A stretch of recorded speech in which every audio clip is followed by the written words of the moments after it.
गुरुर्विष्णु गुरुर्देवो महेश्वर गुरुर्साक्षात् परब्रह्म तस्मै श्री गुरवे नमः।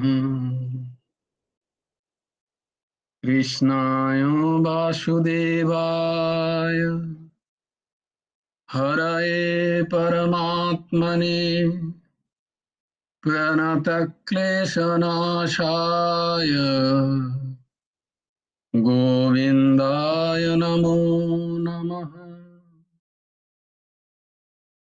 कृष्णाय वासुदेवाय देवकीनन्दनाय च नन्दगोपकुमाराय गोविन्दाय नमो नमः। वसुदेवं सुतं देवं कंसचाणूरमर्दनं देवकी परमानन्दम् कृष्णं वन्दे जगद्गुरुं। নবকুমার চতুষ্পাঠীর আরেকটি অধ্যায়ে তোমাদের সকলকে স্বাগত। নাও আমরা যে শ্লোকগুলো কণ্ঠস্থ করছিলাম সেগুলো একবার করে নিই। ধর্মক্ষেত্রে কুরুক্ষেত্রে সমবেতাयुयुत्सवः मामकाः पाण्डवश्चैव किम् अकुर्वत सञ्जय। यत्र योगेश्वरः कृष्णो यत्र पार्थो धनुर्धरः तत्र श्रीर्विजयो भूतिर्ध्रुवः नीतिर्मतिर्मम। यदा यदा हि धर्मस्य ग्लानिर्भवति भारत अभ्युत्थानमधर्मस्य तदात्मानं सृजाम्यहम्।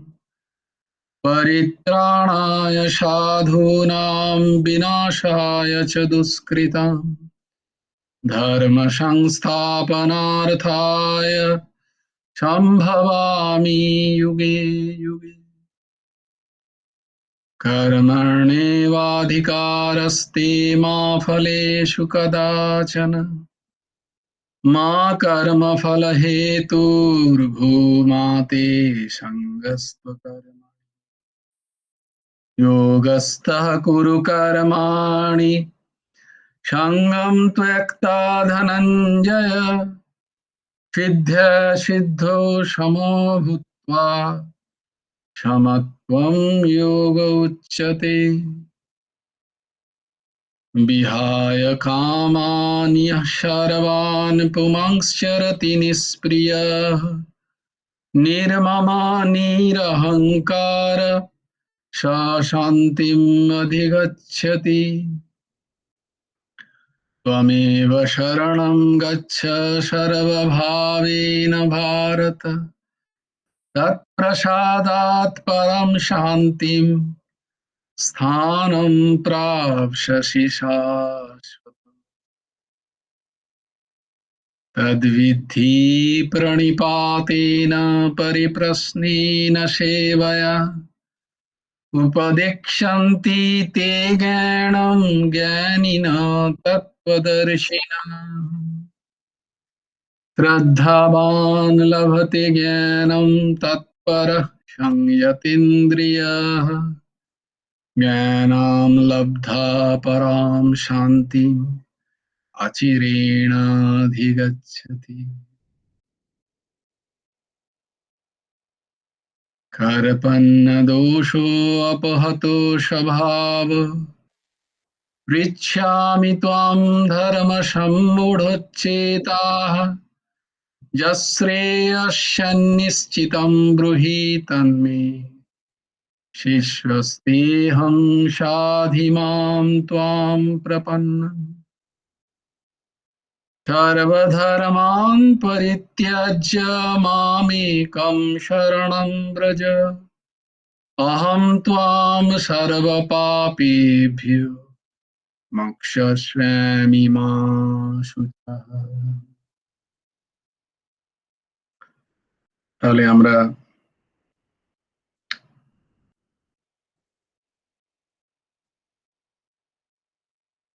ষষ্ঠ অধ্যায়ের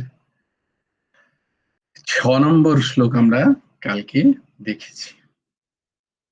एत्वद्यानि भूतानि सर्वाणि तूपधारय अहं कृष्णस्य जगतः प्रभव प्रलयस्तथा।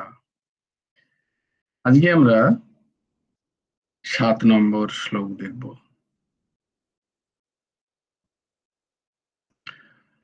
7 নম্বর শ্লোকটা খুবই প্রচলিত একটি শ্লোক, অত্যন্ত উৎকৃষ্ট একটা শ্লোক। আমরা সেই শ্লোকটার মানে বোঝার চেষ্টা করব।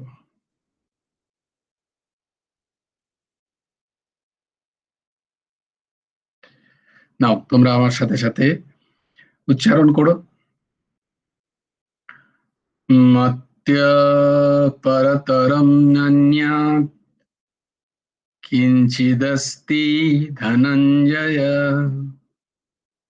মত্য পরতরম নান্যাৎ কিঞ্চিদস্তি ধনঞ্জয়।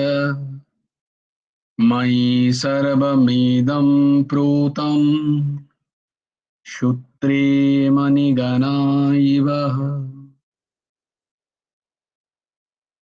মত্য পরতরম নান্যাৎ কিঞ্চিদস্তি ধনঞ্জয়। ময়ি সর্বমিদং প্রূতম সূত্রে মণিগণা ইব। ধনঞ্জয়, হে ধনঞ্জয়, মত্য আমি, পরতরম ব্যতীত, অন্যৎ অন্য কোন, কিঞ্চিত কিছুই, কিঞ্চিত মাত্র কিছুই, নাস্তি নেই, মণিগণাঃ সুতোর গুটিকা, সূত্রে সুতোর মধ্যে গাঁথা থাকে, ইব তেমনি, ইদম এই, সর্বম সমস্ত, ময়ি আমাতে, প্রৌতম ওতপ্রোত হয়ে আছে। হে ধনঞ্জয়, আমি ভিন্ন এই জগতের অন্য কোনো কারণ বা কার্য নেই। যেমন সুতোর দ্বারা তৈরি গুটিকাগুলি মণিসমূহ সুতোতে গাঁথা থাকে, তেমনি সমস্ত জগৎ আমাতেই অনুস্যূত, ওতপ্রোত হয়ে আছে।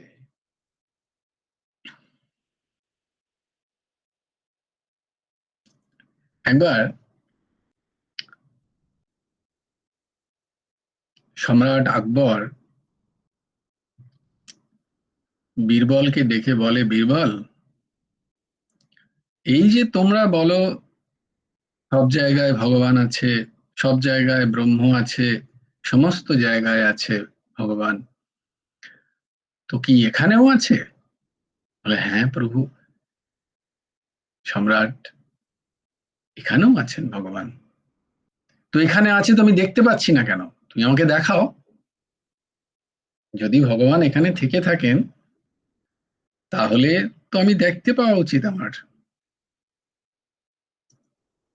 আমি তো দেখতে পাচ্ছি না। দিয়ে তিনি একটি, তার হাতে পড়া ছিল একটা হীরের আংটি। তো বলে, এই হীরের আংটিতেও ভগবান আছে? কি মনে হয় তোমার? বলে, হ্যাঁ প্রভু, হীরের আংটিতেও ভগবান আছে। বলে, কই তাহলে দেখাও, তোমার ভগবানকে তুমি দেখাও। সর্বম খল্লিদম ব্রহ্ম, তুমি বলো সমস্ত জায়গায় ব্রহ্ম অবস্থান করছেন। তো বীরবল তো বলে, তো তাই তো বটে, আমি তো মহাপুরুষদের কাছে শুনেছি, শাস্ত্রে শুনেছি, বিভিন্ন বড় বড় মহাপুরুষ তাদের প্রবচনে বলেন ভগবান সর্বত্র, সর্বদা আছেন। কিন্তু এখন সম্রাটকে কি করে দেখাই? ঠিক আছে বীরবল, তুমি আমাকে দুদিনের মধ্যে এর সমাধান করো। তুমি আমাকে, তোমার যদি মনে হয় যে ভগবান সর্বত্র আছেন, সমান রূপে আছেন, সব সময় আছেন, তাহলে আমাকে দেখাও। বীরবল তো খুব ফ্যাসাদে পড়ে গেলেন, কি করে দেখাই? তিনি তো আর সিদ্ধ মহাপুরুষ নন, পরমহংস কোটির কোনো মহাপুরুষ তো তিনি নন যে তিনি আকবরকে ছুঁয়ে যাবেন আর তিনি সর্বত্র সেই ভগবানের দর্শন করবেন। খুব চিন্তিত হয়ে বীরবল ঘরে বসে আছেন। তো এমন সময় প্রত্যেক দিন তার বাড়িতে একটি বাচ্চা ছোট ছেলে আসতো, 15-16 বছরের ছেলে। কিছু না কিছু বীরবল তাকে দিতেন। তো সেদিন এসে দেখলেন বীরবল সামনে দাঁড়িয়ে নেই। তো কি হলো বলে, উনি কোথায়?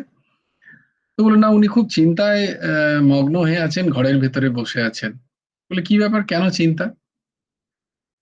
তো বীরবল বললেন, আরে ওকে যেতে বলো তো, আমার এত চিন্তা, তার উপরে আবার আমার মাথা খাচ্ছে। কি চিন্তা, কি চিন্তা? ও কি করবে চিন্তা শুনে? আমার চিন্তাও দূর করতে পারবে? বলছে না না, একবার শুনেই তো নি, একবার বলুন তো কি ব্যাপার। আপনি এত কোনোদিন চিন্তা দেখেন না, আপনি জানতাম আপনি জ্ঞানী মহাপুরুষ। তো জ্ঞানী মহাপুরুষদের আবার কিসের চিন্তা? যারা জ্ঞানী তাদের তো চিন্তা থাকার কথা নয়, তারা তো সবসময় প্রসন্ন থাকা উচিত তাদের, তাই না? তো আমি তো জানতাম সেই কোটির আপনি মহাপুরুষ, তো আপনার হঠাৎ আজকে কিসের চিন্তা? তো খুব পেরাপেরি করাতে বীরবল, ঠিক আছে তাহলে শোনো এই ব্যাপার, রাজামশাই এরকম হীরের আংটি দিয়ে, দেখো হীরের আংটি বলছে এখান থেকে ভগবান দেখাতে হবে। তো কি এর উত্তর? আমি তো জানি না, আমি কি করে ভগবান দেখাবো? বলে ঠিক আছে, এর উত্তর আমি দিলে হবে? আমি জানি এর উত্তর, এটা কোনো ব্যাপার হলো, এক্ষুনি আমি বলে দেবো। বলে তুমি এর উত্তর জানো? বলে হ্যাঁ আমি জানি। বলে তাহলে বলো। বলে না, এই একটা সুযোগ আছে, তাহলে আমি সম্রাটের সাথে দেখা করতে পারবো, দেখি কেমন হয় রাজপ্রাসাদ। আমার তো সেই ভাগ্য নেই। তো তুমি যদি আপনি যদি রাজামশাই মানে সম্রাটকে বলেন যে আমি এসে উত্তর দেবো, তাহলে হবে? বলে, হ্যাঁ কেন হবে না, সে আমি রাজি করিয়ে দেবো। সম্রাট তো এই উত্তর চান, সে তুমি তুমি জিততে চাও না। বলে তাহলে ভালোই হলো, আমিও দেখে নেবো কিরকম রাজপ্রাসাদ হয়, কিরকম সভাগৃহ হয়, সম্রাটেরও সাক্ষাৎ দর্শন হয়ে যাবে আমার। বলে ঠিক আছে। তো বলো চলো তাহলে। সেই ছেলেটিকে নিয়ে বীরবল রাজপ্রাসাদে, সেই প্রাসাদে গেলেন। সম্রাটকে বললেন, হে সম্রাট, আপনার যে শঙ্কা, আপনার যে প্রশ্ন, হুম, আপনার যে ডাউট, সেটা এই ছেলেটা ক্লিয়ার করবে। বলে তুমি এত জ্ঞানী মহাপুরুষ, তুমি এত জ্ঞানী বিদ্যান, তুমি সমস্ত আমার সংখ্যার সমাধান করে দাও, এইটা তো পারছো না, অথচ বলছো একটা বাচ্চা ছেলে সে আমার সংখ্যার সমাধান করে দেবে? বলে হ্যাঁ, ও তো বলছে তাই। বলছে এ ও হে ছোকরা, ঠিক আছে তাহলে তুমিই করো, আমার তো কোনো আপত্তি নেই। আমার আমার আহ, যে উম দ্বন্দ্ব আছে আমার মনের মধ্যে, সেটা তুমি সমাধান করে দাও। তো বলে কি দ্বন্দ্ব সম্রাট? বলে আমি চাই এই এই আংটির মধ্যেও কি ভগবান? বলছে হ্যাঁ আছে। বলছে তাহলে দেখাও। বলছে খুব গরম পড়েছে মহারাজ, আপনি কি আমাকে একটুখানি লস্যি খাওয়াতে পারেন? খুব ভালো লস্যি, ঠান্ডা। বলে হ্যাঁ হ্যাঁ কেন নয়, আরে অবশ্যই, এই লস্যি নিয়ে এসো, লস্যি নিয়ে এসো। ওর জন্য খুব ভালো একটা, ভালো মালাই দিয়ে সুন্দর, হ্যাঁ, দারুণ লস্যি বানিয়ে নিয়ে এসো। বলে ঠিক আছে, যাক লস্যি খেয়ে তারপর আপনার প্রশ্নের উত্তর। তো লস্যি এলো, সঙ্গে সঙ্গে হাততালি বাজাতেই লস্যি চলে এলো, বড় একটা গ্লাসে লস্যি। তো লস্যি তো মুখে দিয়েই বলছে, ইস, এতে তো মালাই দেওয়া হয়নি। মালাই মানে ওই লস্যি মানে ওই দইয়ের ইয়ে করে যেটা উপরে পড়ে না, সেইটা মালাই বলে আর কি। সুন্দর লাগে লস্যির উপরে দিলে, মানে গাঢ় আর কি, গাঢ় স্বর বলতে পারো, দুধের স্বর। আচ্ছা, আমি না বেশ ভালো মালাই না হলে লস্যি আমার পছন্দ হয় না, এতে মনে হচ্ছে নেই মালাই। বলে কে বলো, আমার সম্রাটের রাজপ্রাসাদে এসছো, এখানে মালাই নেই, এটা হতে পারে? বলে কই, আমি তো দেখতে পাচ্ছি না মালাই, কই লস্যিতে? বলে মালাই নেই লস্যিতে। রাজমশাই হা হা করে হাসছেন, এই কি বলছো তুমি, মালাই গোলা আছে তো লস্যিতে। মালাই কোথায়? না, মালাই তো লস্যির ভেতরে, ও তো গোলা আছে, গুলে গেছে। কি করে দেখবে কি করে ওটা? হুম? আছে তো, একদম লস্যিতে ভরপুর, তুমি খেলেই বুঝতে পারবে। যখনই তুমি খাবে তখন বুঝতে পারবে কতটা গাঢ় মালাই হতে। বলে আমি খাচ্ছি, আমি তো দেখতে পাচ্ছি না। বলে ছাড়ো তো এইসব হেঁয়ালি, তুমি আমার প্রশ্নের উত্তর দাও। বলে সেটাই তো দিচ্ছি। আমি তো আপনার প্রশ্নেরই উত্তর দিচ্ছি মহারাজ সম্রাট। বলে মানে? বলে মানে, এই লস্যিতে মাখন আছে, কিন্তু সেটা কি দেখতে পাচ্ছেন আপনি? বলছে না, দেখতে তো পাচ্ছি না। বলে ঠিক এমনি ভাবেই এটা দেখার জন্য আপনার এর প্রসেসটা জানতে হয়, এর ক্রিয়াটা জানতে হয়, যে কি করে এই লস্যিটা তৈরি হলো, বা এটাকে চাখতে হয়। এটাকে মুখে নিয়ে বোঝা যায়, যার মালাইয়ের জ্ঞান আছে সে বুঝবে এতে মালাই আছে।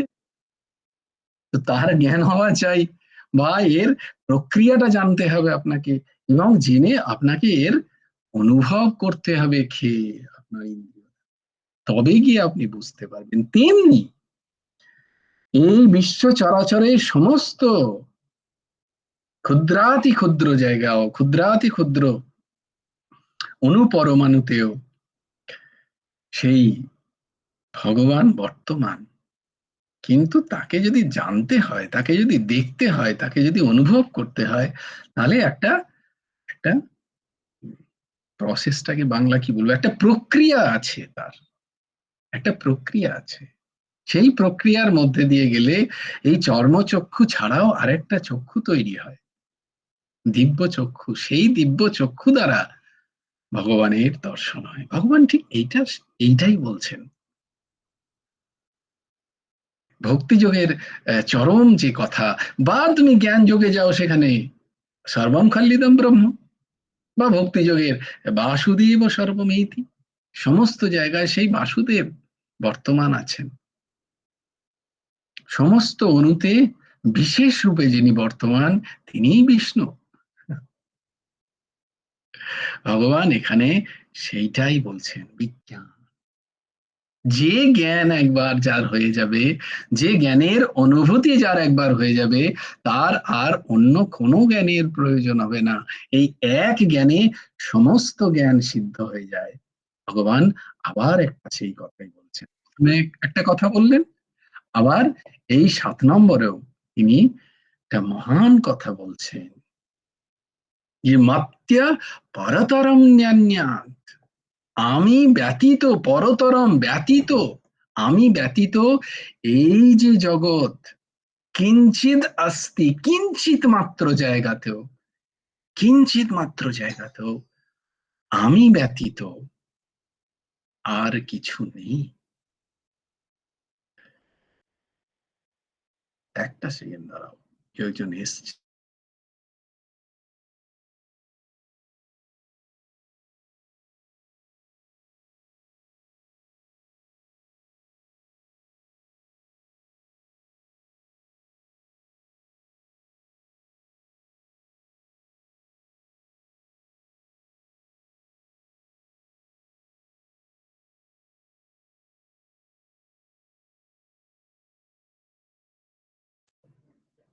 জয় গুরু রাধেশ।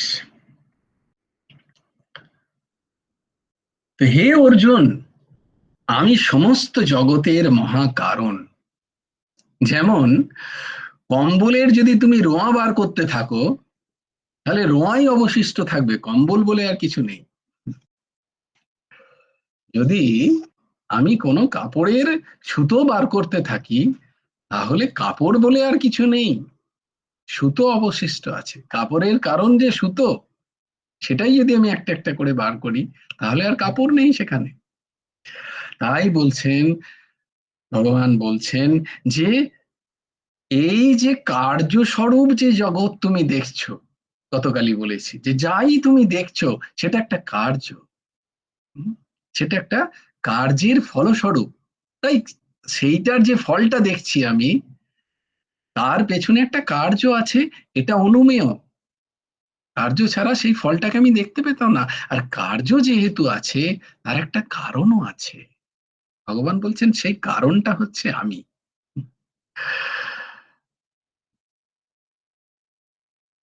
আর আমি সেই মহা কারণ।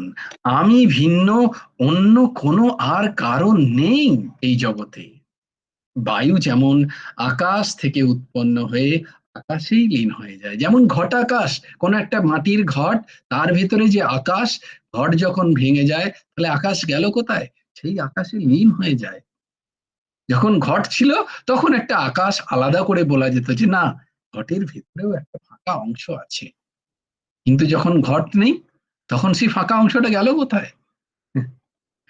ফাঁকা অংশ মহান ফাঁকার সাথে, মহান আকাশের সাথে তার মিলন হলো, সেই আকাশেই লীন হয়। অর্থাৎ আকাশ ছাড়া বায়ুর কোনো পৃথক স্বতন্ত্র সত্তাই নেই। তাই এখানে ভগবান বলছেন পরতরম, আমি ব্যতীত আর কোনো যা যা কিছু দেখছো, এইগুলো সবই পর, এর তর। এই যে পরতর, এর থেকে বাদ দিয়ে আর কোনো বিষয় যদি খুঁজতে চাও, তাহলে তুমি আমাকেই পাবে।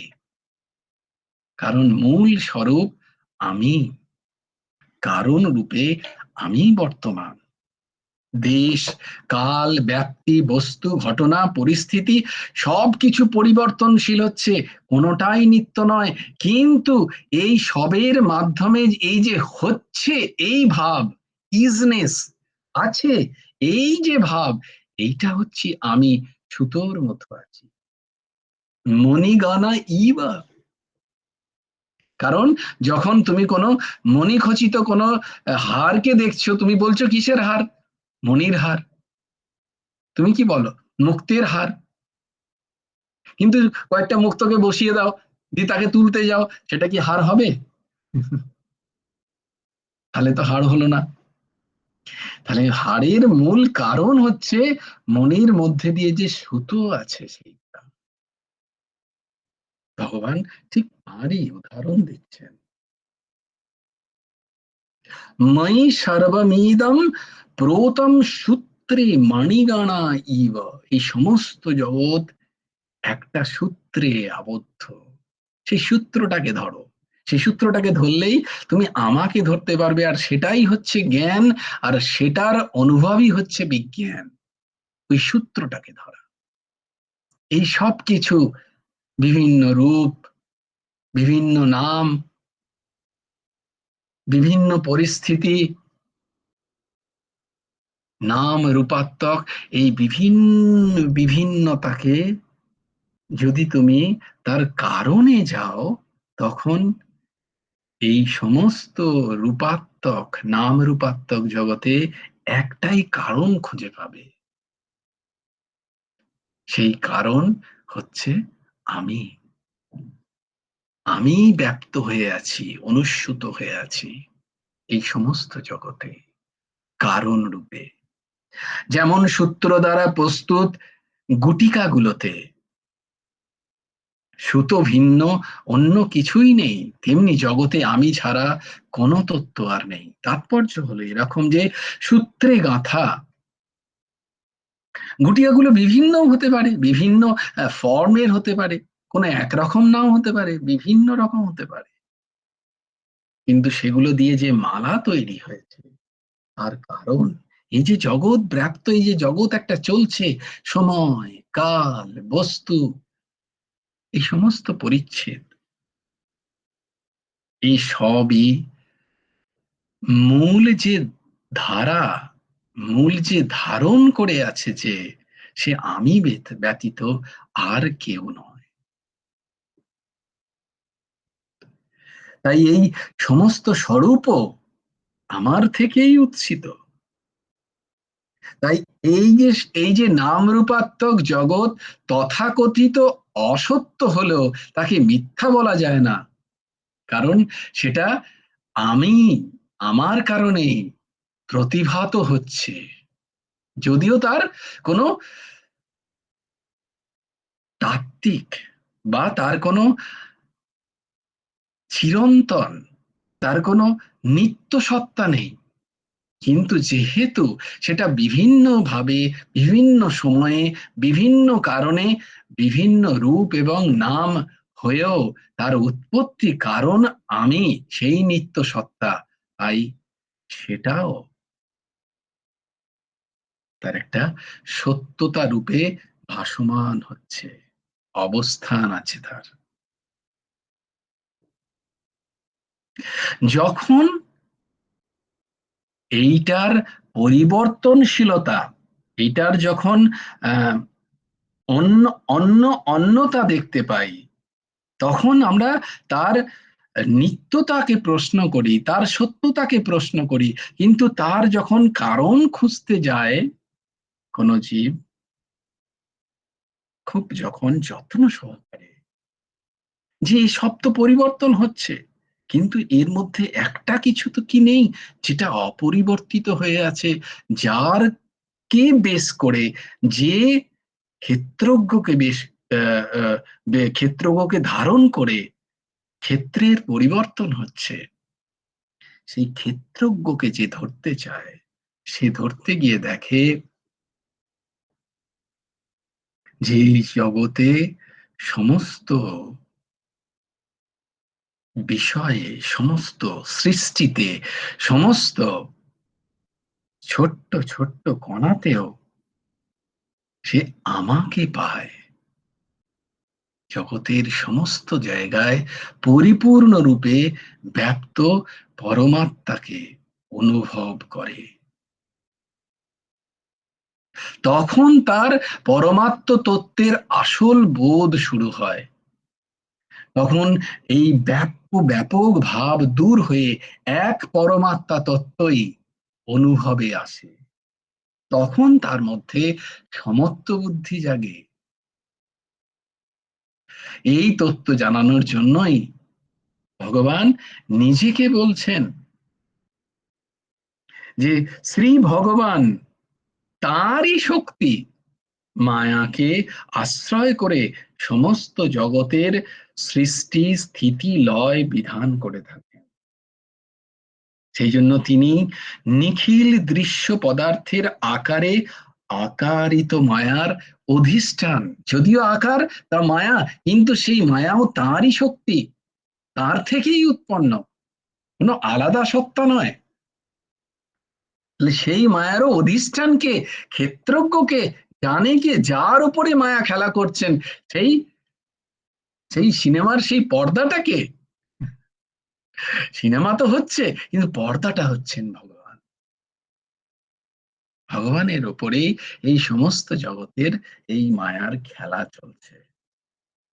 সব, সমস্ত, সর্বাভাব, সর্ব আভাস, সমস্ত বস্তুতে সদরূপে একজন আছে, যে সৎ, এবং স্ফুরণ রূপে তিনি সমস্ত জগতে ব্যাপৃত, অনুস্যূত, আর সেই পরমার্থ সত্য। মণিরা যেমন, আবার সেই একই উদাহরণ, মালাতে যেমন মণিদের দেখতে পাচ্ছি, ফুলগুলোকে দেখতে পাচ্ছি, কিন্তু শুধু ফুল সাজালে, শুধু মণিরা সাজালে, বিভিন্ন মণি সাজালে, বিভিন্ন ফুল সাজালেও তা কিন্তু মালার রূপ নেবে না, যতক্ষণ না সূত্র তাতে থাকবে। তাই বলছে মাত্যপারতরম নান্যাৎ কিঞ্চিদ আস্তি ধনঞ্জয় ময়ি সর্বমিদম প্রোতম, সর্বম ইদম প্রোতম। সূত্রে তার উদাহরণ কিরাম দিচ্ছেন না, সূত্রে মণিগণা ইব। প্রথম মানে ওতপ্রোত হয়ে আছে, যেমন ওই লস্যিতে মাখন, বা তুমি যদি লস্যিতে মাখন ছাড়ো, ও নয় আমরা খাই না, কিন্তু আমরা যদি ধরে নিই শরবত, তাতে চিনি আমি দেখতে পাচ্ছি না যতক্ষণ না আমি খাচ্ছি। তাতে আমি লেবু দিয়ে নাড়িয়ে দিয়েছি, আমি আর দেখতে পাচ্ছি না যতক্ষণ না আমি সেটা অনুভব করছি,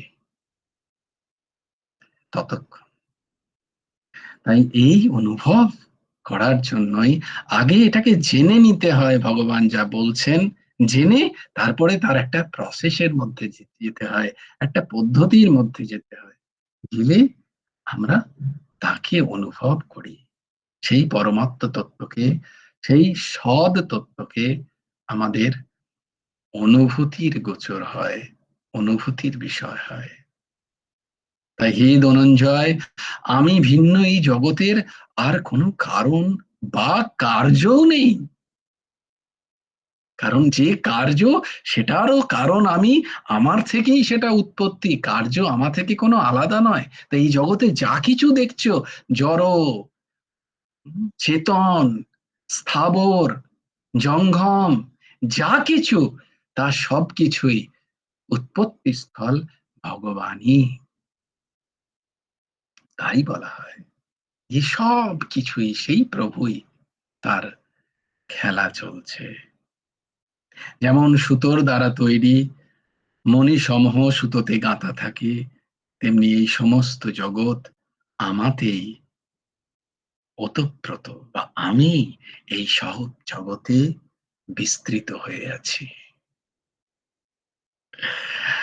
জয় জয় শ্রী রাধে। ভজ গুরু হেমন্ত দেব রাধে শ্যাম। জপ হরে কৃষ্ণ হরে রাম। जय जय श्री राधे। जय जय श्री राधे। जय जय श्री राम। हरि बोलो, हरि बोलो, हरि हरि बोलो। जय गुरुदेव, जय गुरुदेव, जय गुरुदेव। জয় জয় পরমংশ ঠাকুর শ্রী শ্রী হেমন্ত দেব। জয় গুরু রাধে শ্যাম। শ্রী গুরার্পণমস্তু। শ্রী হেমন্ত দেবার্পণমস্তু। সবাই ভালো থেকো, সুস্থ থেকো, সুন্দর থেকো। জয় গুরু রাধে শ্যাম।